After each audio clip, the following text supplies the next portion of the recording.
Bienvenidos a nuestra inversión profunda de hoy. Prepárense porque nos vamos a sumergir en el fascinante mundo del comportamiento de las langostas. Las langostas. Sí, langostas. Y créanme, tienen mucho que revelarnos sobre nosotros mismos. Interesante, no lo hubiera imaginado. ¿De dónde sacamos esta información?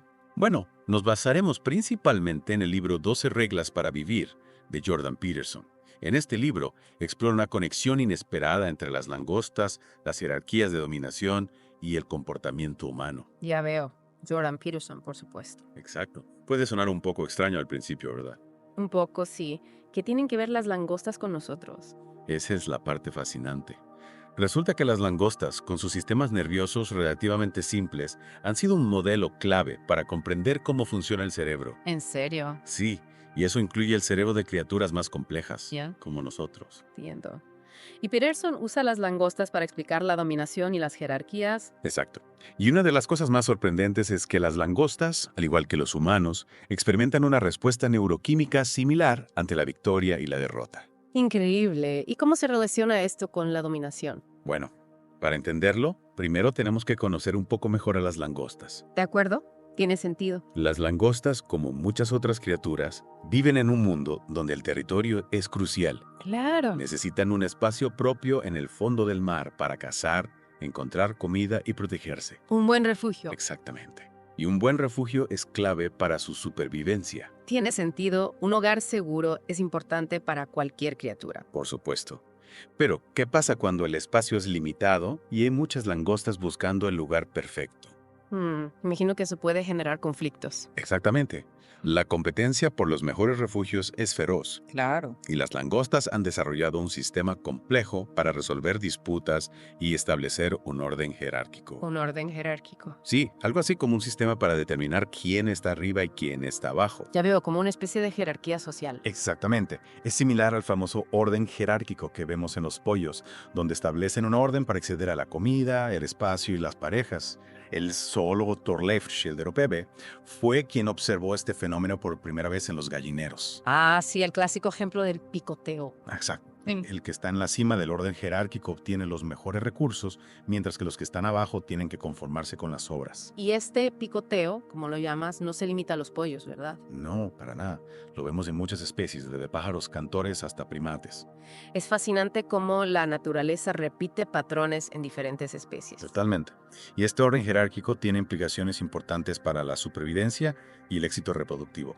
Por supuesto, los que están en la cima tienen más acceso a recursos y oportunidades. Exactamente. Y Peterson nos da un ejemplo muy interesante de los pájaros cantores. Dice que esos cantos melodiosos que disfrutamos en primavera, en realidad son proclamaciones de dominio. ¿En serio? Sí, Peterson usa el ejemplo del chochín común. El chochín común. Un pequeño pájaro cantor que emigra en primavera y se enfrenta a feroces batallas territoriales. Interesante. A pesar de su tamaño, defiende su territorio con fiereza, incluso contra pájaros mucho más grandes. Increíble. ¿Y las langostas cómo se enfrentan en esta lucha por el dominio? Bueno, Peterson describe un sistema de 4 niveles en la resolución de conflictos entre las langostas. 4 niveles. Sí, es como una escalera que van subiendo a medida que la disputa se intensifica. Entiendo, cuéntame más sobre esos niveles. En el primer nivel, las langostas se evalúan mutuamente a distancia, utilizando señales químicas para comunicar información sobre su tamaño, sexo y estado físico. Señales químicas. Sí, como si estuvieran intercambiando tarjetas de presentación, pero con olores en lugar de tinta. Interesante. ¿Y qué pasa si esta evaluación inicial no resuelve la disputa? Entonces pasan al segundo nivel, donde la cosa se pone un poco más física. Comienzan a posturar, a avanzar y retroceder, tratando de intimidar al oponente. Una especie de danza de poder. Exacto, cada movimiento tiene un significado. Y si ninguno cede en esta danza. Si ninguno se retira después del segundo nivel, la disputa escala al tercer nivel. Ajá. Y aquí el momento del combate físico. ¡Wow! ¿Y cómo luchan las langostas? Intentan voltearse mutuamente, usando su fuerza y agilidad para demostrar su superioridad. Interesante. Es como una lucha de sumo con caparazones. Ya veo, el que queda boca arriba pierde. Exactamente. Y si la lucha llega al cuarto nivel, ¿Qué pasa en el cuarto nivel? las cosas se ponen realmente serias. Las langostas se enfrentan con sus pinzas, Con sus pinzas. ¿sí? Intentando infligir daño real a su oponente. Una lucha brutal. Exactamente. Y las consecuencias van más allá de las heridas físicas. ¿En qué sentido? Peterson menciona que una langosta derrotada puede experimentar cambios drásticos en su cerebro, adaptándose a su nuevo estatus inferior. Es decir, la derrota deja una marca en su cerebro. Exactamente. Y esto es ya un punto crucial, la conexión entre la dominación y la química del cerebro. La química del cerebro, ajá. ¿Y qué tiene que ver la química del cerebro con todo eso? La neuroquímica juega un papel crucial en la determinación del comportamiento de una langosta. Ya veo. Y lo mismo ocurre con nosotros. Interesante. Hablamos de sustancias químicas como la serotonina y la octopamina. Serotonina y octopamina.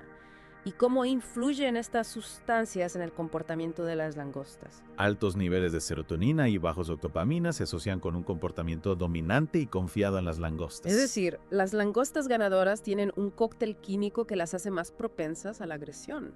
Exacto, y menos propensas a la retirada. Y las langostas perdedoras. Langostas que pierden una pelea, especialmente una que llega al cuarto nivel, experimentan una disminución en los niveles de serotonina Ajá.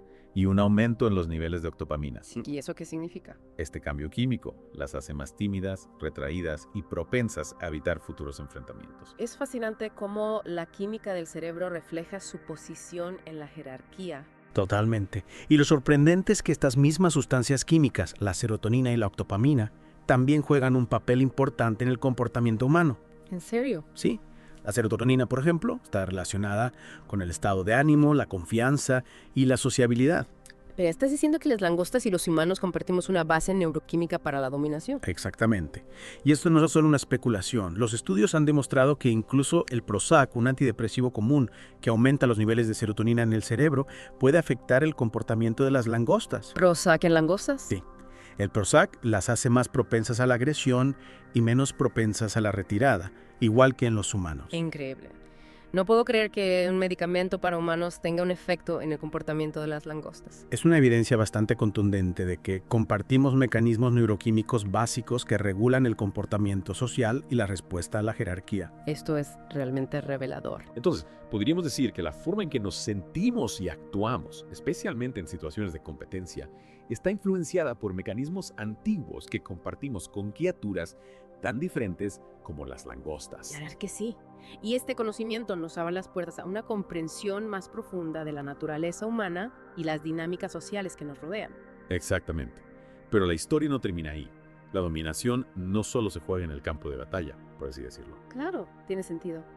Peterson explora las implicaciones de este juego de dominación en diversos ámbitos, ¿Cómo cuáles? desde la distribución de la riqueza hasta la producción artística. Interesante. ¿Y cómo se relaciona la dominación con esos ámbitos? Bueno, Peterson menciona un concepto que se llama el principio de Pareto, también conocido como la regla del 8020. Ah, sí, he oído hablar de eso. Este principio establece que, en muchos casos, el 80% de los resultados provienen del 20% de las causas. Es decir, una pequeña proporción de elementos a menudo controla una gran proporción de los resultados. Exactamente. Lo he visto en acción en el mundo de los negocios. A menudo, el 80% de las ventas provienen del 20% de los clientes. Tiene sentido. Y Peterson dice que este principio se aplica a la dominación. Sí, argumenta que este principio de la distribución desigual se observa en muchos aspectos de la vida, no solo en los negocios. Ya veo. Lo vemos en la economía, donde el 1% más rico posee más riqueza que el 50% de la población mundial. Cierto. También en la ciencia, donde la mayoría de las publicaciones provienen de un grupo reducido de investigadores. Interesante. E incluso en la música, donde unas pocas canciones dominan las listas de éxitos. Es como si la naturaleza y también la sociedad tuvieran una tendencia a concentrar el poder y los recursos en manos de unos pocos. Exactamente. Y este patrón de distribución desigual se conoce como la ley de Price o el principio de Mateo. ¿Y qué dice este principio? Establece que a quien más tiene, más se le dará. Es decir, el éxito genera más éxito y la dominación genera más dominación. Exactamente. Es un concepto fascinante, pero también un poco desalentador. Sí, puede ser un poco preocupante. ¿Significa esto que estamos condenados a vivir en un mundo donde la desigualdad es la norma? Esa es una pregunta compleja que exploraremos más a fondo en la próxima parte de nuestra inmersión profunda. De acuerdo, me intriga saber más. Pero antes de continuar, me gustaría destacar otro aspecto fascinante que Peterson menciona, la relación entre la dominación y la atracción. Dominación y abstracción. Interesante. En el mundo de las langostas, las hembras se sienten atraídas por los machos dominantes. En serio. ¿Y por qué las hembras prefieren a los machos dominantes? Es una estrategia evolutiva que asegura la supervivencia de la especie. Ya veo. Las hembras buscan al macho más fuerte y capaz, aquel que pueda brindarles protección, recursos y la mejor genética para su descendencia. Tiene sentido. Un macho dominante es una buena apuesta para asegurar el éxito reproductivo. Exacto. Y Peterson, con su característico humor, compara este comportamiento con la popularidad de novelas como 50 sombras de Grey, donde la atracción hacia figuras dominantes es un tema recurrente. Es una comparación divertida. No puedo creer que las langostas y las novelas románticas tengan algo en común. Es una muestra de cómo patrones de comportamiento que observamos en el reino animal, como la atracción hacia la dominación, también se reflejan en las fantasías y relaciones humanas. Es cierto. Pero ¿acaso la dominación no se trata solo de fuerza bruta? No necesariamente. Si bien la fuerza física es importante, la inteligencia social, la capacidad de formar alianzas y el cuidado de la comunidad también juegan un papel importante en el establecimiento y mantenimiento del dominio. Como en el caso de los chimpancés. Exacto. Los machos alfa no siempre son los más fuertes, sino los que tienen mejores habilidades sociales y estratégicas. La dominación no se trata solo de poder físico, sino también de inteligencia, estrategia y la capacidad de navegar por las complejidades del mundo social. Precisamente. Y esto nos lleva a una pregunta crucial. ¿Cómo afecta todo esto a nuestro cerebro y a nuestra experiencia diaria? Esa es una excelente pregunta.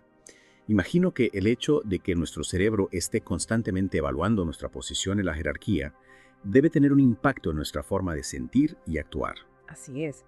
Peterson argumenta que nuestro cerebro, desde tiempos ancestrales, está constantemente evaluando nuestra posición en las jerarquías sociales. Ya ve. Y esta evaluación impacta directamente nuestro bienestar físico y mental. Es como si tuviéramos un medidor de estatus interno que está siempre activo. Exacto. Comparándonos con los demás y diciéndonos dónde nos ubicamos en la escala social. Y ese medidor de estatus influye en la producción de sustancias químicas en nuestro cerebro, ¿verdad? Precisamente, sustancias químicas como la serotonina. La serotonina, que está relacionada con el estado de ánimo, la confianza y el bienestar. Exacto. Si percibimos que nuestro estatus es bajo, nuestros niveles de serotonina disminuyen. Y eso nos hace más sensibles al estrés, la ansiedad y la depresión. Así es. Es como si nuestro cuerpo entrara en modo de alerta cuando nos sentimos inferiores a los demás. Preparándose para enfrentar amenazas y peligros. Exactamente. Y este estado de alerta constante consume energía y recursos, afectando nuestra salud física y mental a largo plazo. Es un círculo vicioso. Si te sientes mal, es más probable que te traten mal, lo que te hará sentir aún peor, y viceversa. Exactamente.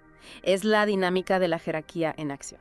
Pero, ¿qué podemos hacer para contrarrestar esos efectos negativos? Esa es una excelente pregunta y la abordaremos en la próxima parte de nuestra inversión profunda. Perfecto. Me muero por saber más. Por ahora, los dejo con esta reflexión. Si bien compartimos similitudes con las langostas en cuanto a la respuesta a la jerarquía, también tenemos la capacidad de reflexionar y tomar decisiones conscientes. No somos esclavos de nuestra química cerebral. Es una idea alentadora. Retomando nuestra inmersión profunda, hemos estado hablando de cómo las langostas y los humanos compartimos respuestas neuroquímicas similares ante la jerarquía y la dominación y cómo esa constante evaluación de nuestro estatus puede impactar en nuestro bienestar. Dejamos la última parte con la idea de que no somos esclavos de nuestra química cerebral. Exactamente. Si bien compartimos mecanismos biológicos antiguos con las langostas, también poseemos la capacidad de la razón y la autoconciencia. No estamos destinados a simplemente reaccionar a la jerarquía de la misma manera que lo hacen las langostas. Eso me da un poco de esperanza. Entonces, ¿qué podemos hacer para contrarrestar esos efectos negativos de la jerarquía y construir un sentido de bienestar más sólido?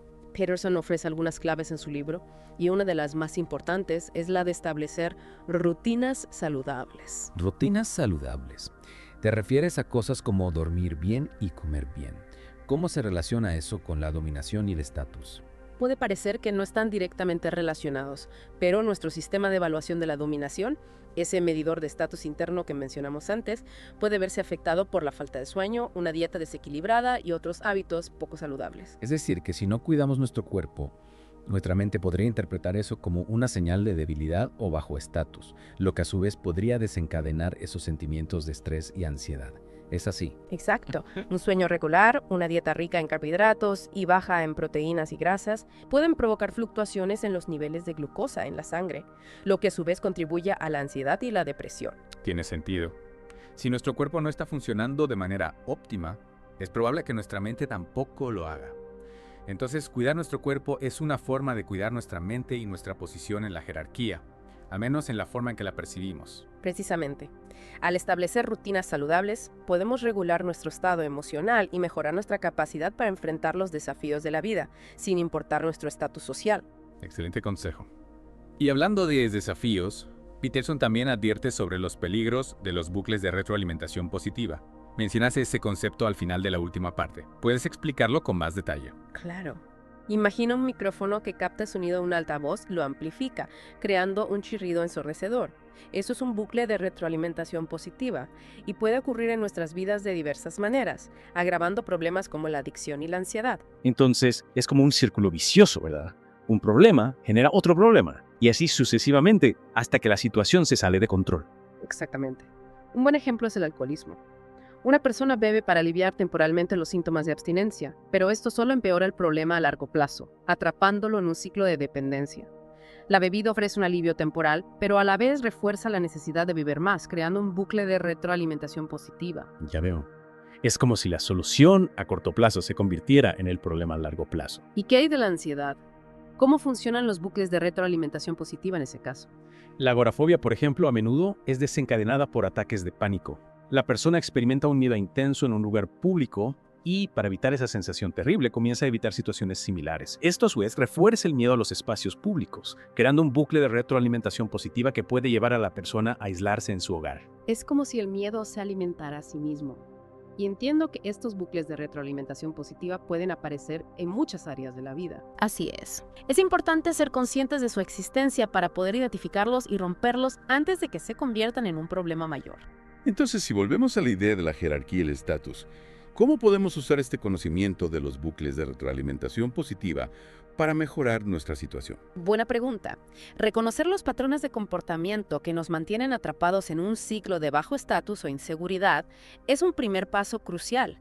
Por ejemplo, si constantemente nos comparamos con los demás y nos sentimos inferiores, eso puede desencadenar un bucle de retroalimentación positiva que nos lleva a la inacción y la autocrítica. Entonces, en vez de centrarnos en lo que nos falta o en lo que otros tienen, deberíamos enfocarnos en nuestras propias fortalezas y logros, ¿no? Exactamente.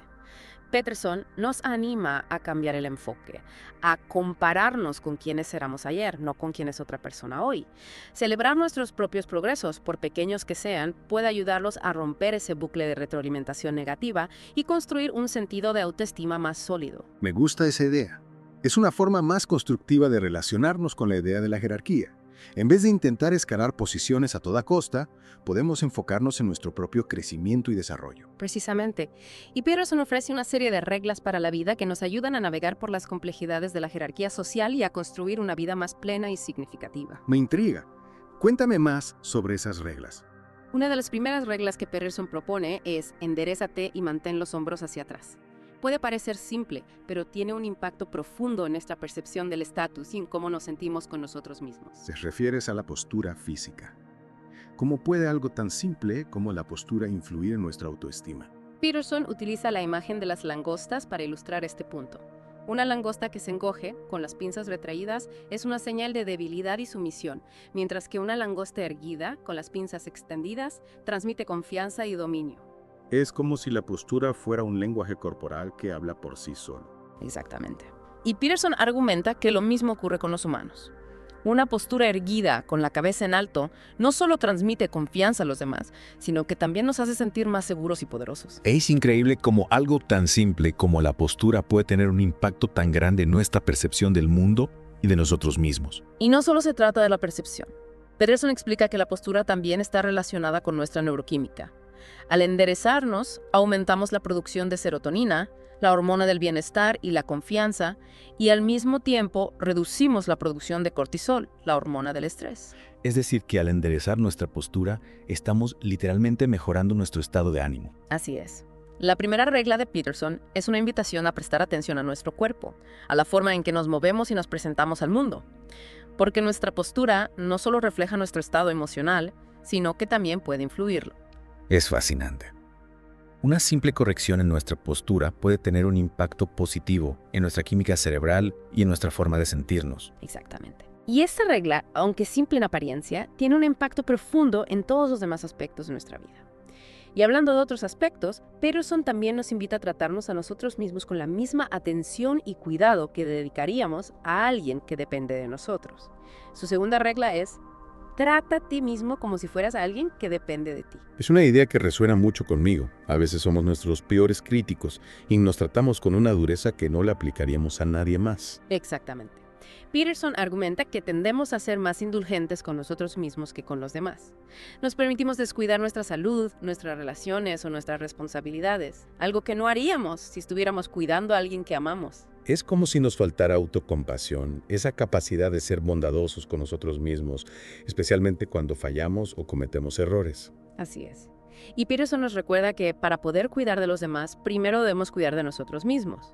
Esto implica establecer límites saludables, priorizar nuestras necesidades y cultivar hábitos que nos hagan sentir bien física y emocionalmente. Es decir, ser nuestros propios mejores amigos. Precisamente. Y esta regla se conecta con la primera: enderézate y mantén los hombros hacia atrás. Al cuidar de nosotros mismos, tanto física como emocionalmente, nuestra postura refleja esta confianza y autoestima. Es un círculo virtuoso. Al tratarnos bien nos sentimos mejor, y esto se refleja en nuestra postura y en la forma en que interactuamos con el mundo. Exactamente. Y Peterson nos recuerda que el autocuidado no es egoísmo, sino una forma de fortalecer nuestra capacidad para contribuir al bienestar de los demás. Es una perspectiva interesante. A menudo se asocia el autocuidado con el egoísmo, pero en realidad al cuidarnos a nosotros mismos, estamos en una mejor posición para cuidar de los demás. Exactamente. Y hablando de relaciones, Peterson también nos invita a reflexionar sobre las personas que nos rodean. Su tercera regla es: traba amistad con aquellas personas que quieran lo mejor para ti. Esta regla me parece fundamental. Todos hemos tenido experiencias con personas que, en vez de apoyarnos, nos desaniman o nos critican constantemente. Exactamente. A menudo nos encontramos rodeados de personas que, consciente o inconscientemente, nos arrastran hacia abajo. Y Peterson nos invita a ser selectivos con nuestras relaciones, a cultivar la compañía de aquellas personas que nos inspiran, que nos motivan a ser mejores y que celebran nuestros logros. Es como si Peterson nos estuviera diciendo: rodéate de gente que te haga brillar, no de gente que te apague. Esa es una excelente manera de resumirlo. Y esta regla nos recuerda que las relaciones son un factor clave para nuestro bienestar. La gente con la que pasamos tiempo puede influir en nuestra forma de pensar, sentir y actuar. Es decir, que las relaciones pueden ser una fuente de crecimiento y apoyo, o por el contrario, una fuente de estrés y negatividad. Precisamente. Y Peterson nos invita a ser conscientes de la influencia que las personas tienen en nuestras vidas y a tomar decisiones conscientes sobre con quién queremos compartir nuestro tiempo y energía. Es un consejo valioso. A veces, por comodidad o miedo al cambio, nos aferramos a relaciones que ya no nos nutren. Así es. Y Peterson nos recuerda que cortar lazos con personas tóxicas puede ser doloroso a corto plazo, pero a largo plazo es esencial para nuestro bienestar emocional y nuestro crecimiento personal. Y hablando de crecimiento personal, Peterson también nos propone una forma de enfrentar la inevitable comparación social. Su cuarta regla es: no te compares con otro, compárate con quien eras tú antes. La comparación social es un instinto natural que nos impulsa a evaluar nuestra posición en la jerarquía, pero a menudo nos lleva por un camino de insatisfacción y frustración. Porque siempre habrá alguien más exitoso, más inteligente o más atractivo que nosotros, ¿no? Exactamente. Y en vez de enfocarnos en lo que nos falta, Peterson nos invita a mirar hacia atrás, a nuestro propio camino y a celebrar nuestros propios progresos. Es decir, a enfocarnos en nuestro propio crecimiento y desarrollo, sin importar dónde se encuentran los demás en su camino. Así es. Y esta regla nos recuerda que cada persona tiene su propio ritmo y su propio camino. No se trata de ser mejor que los demás, sino de ser la mejor versión de nosotros mismos. Es una perspectiva muy liberadora.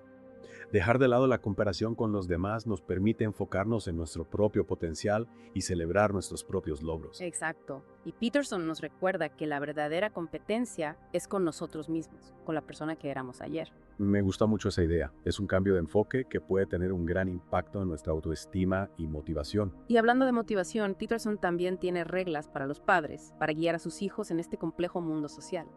Su quinta regla es: no permitas que tus hijos hagan cosas que detestes. Esta regla me parece interesante, pero también un poco controvertida. ¿Puedes explicarla con más detalle? Claro.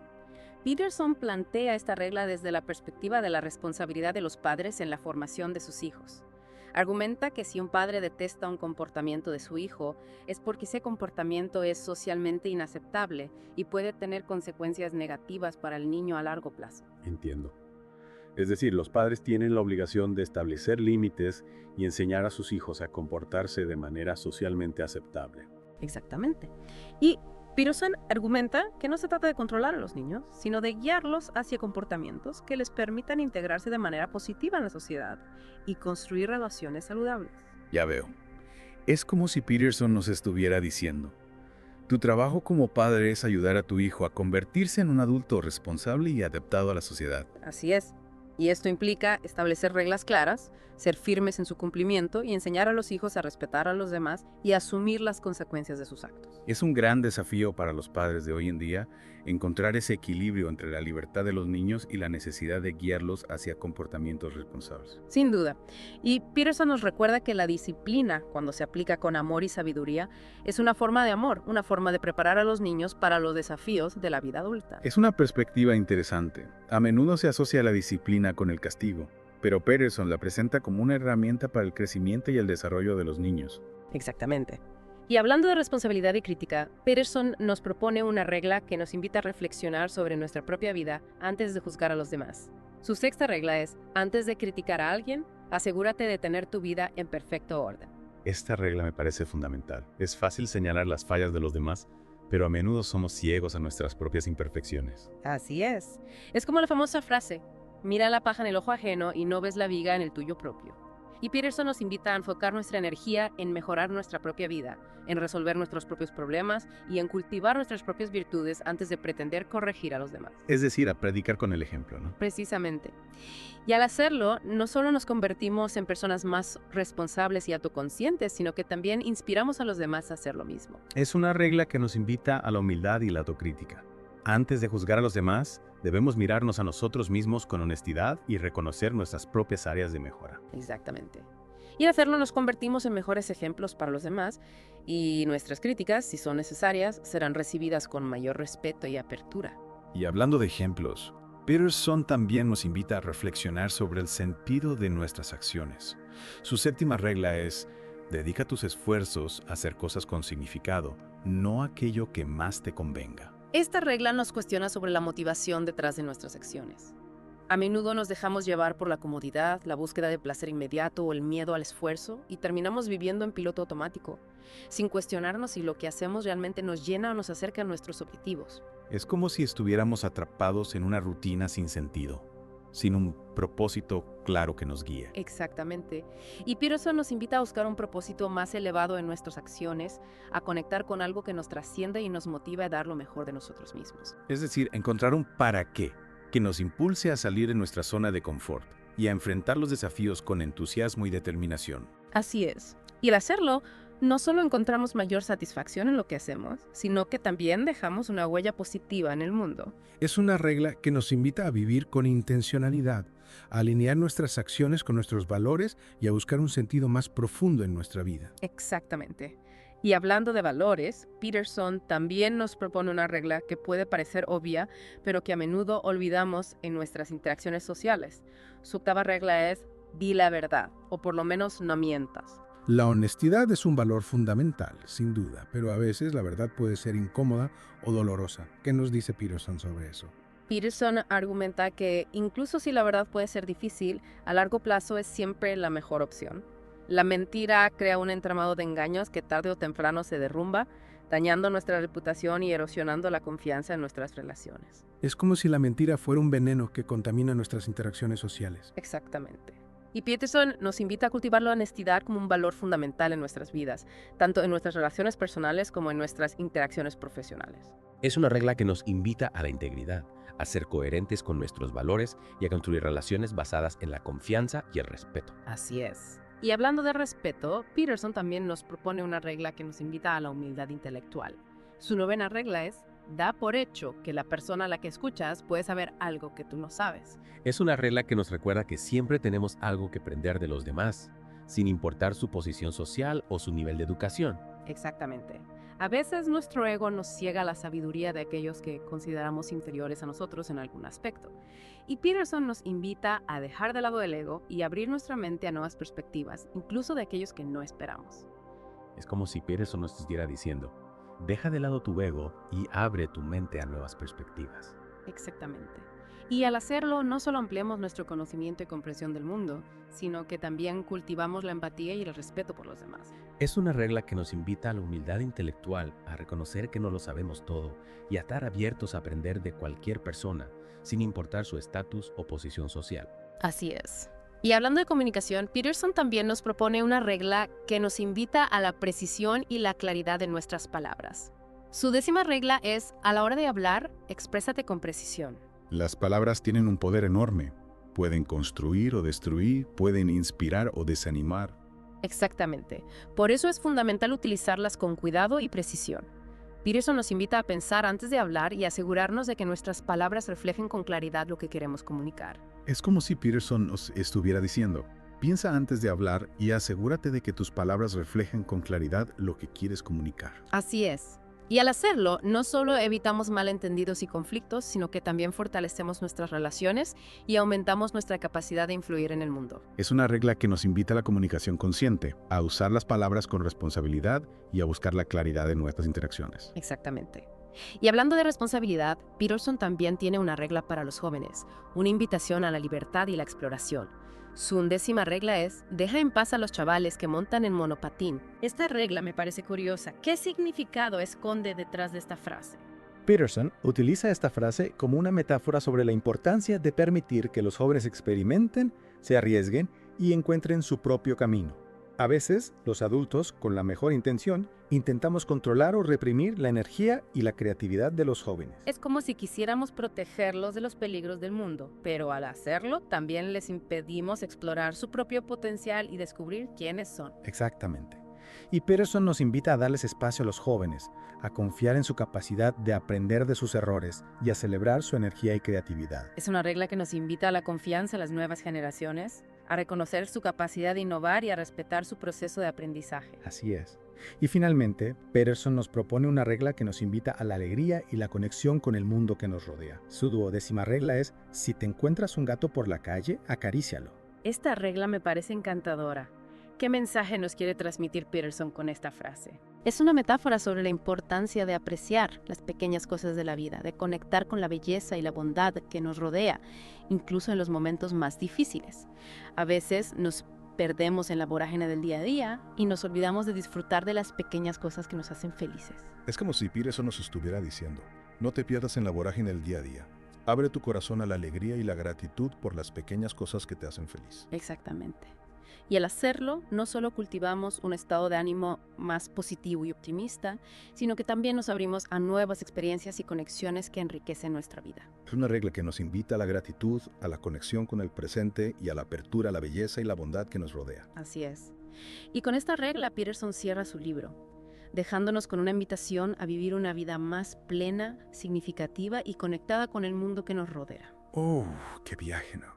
Hemos estado explorando las 12 reglas de Jordan Peterson para la vida. Sí, realmente nos ha dado mucho que pensar, desde la dominación hasta la autocompasión y el propósito en la vida. Y lo que más me ha impactado es esa idea de que no somos solo producto de nuestra biología o nuestras circunstancias. Totalmente.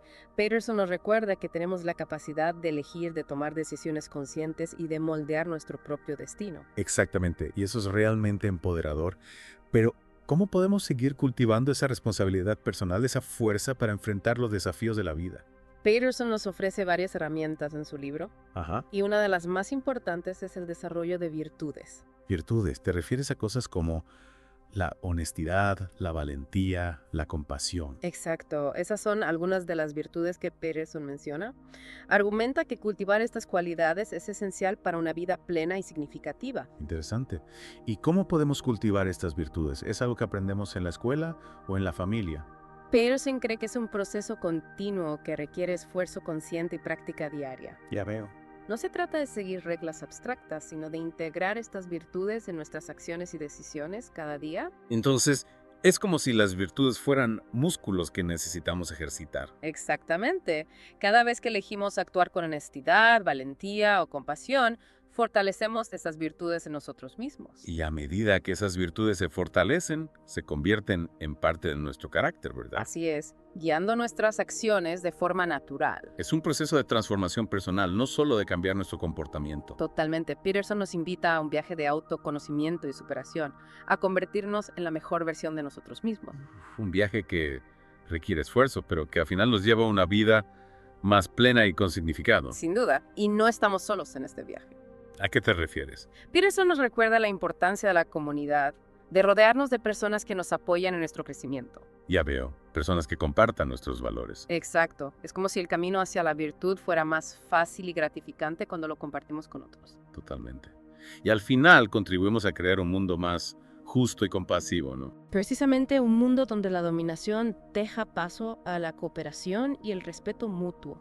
Qué increíble recorrido hemos hecho. Sí, realmente. Desde las langostas hasta las complejidades del comportamiento humano. Hemos explorado la dominación, el autocuidado, las relaciones, la búsqueda de un propósito en la vida. Y las 12 reglas de Peterson son como un mapa para navegar por la vida. Una guía para cultivar la responsabilidad personal, la fortaleza emocional y la conexión con el mundo. Y lo más importante, creo, es que nos recuerdan que tenemos la capacidad de elegir, de actuar con conciencia. De construir un mundo mejor, no solo para nosotros mismos, sino para todos. Es una invitación a la reflexión, a la autocrítica y a la acción. Un llamado a ser mejores personas. Muchas gracias por acompañarnos en esta inmersión profunda en las ideas de Jordan Peterson. Esperamos que les haya dado tanto que pensar como a nosotros.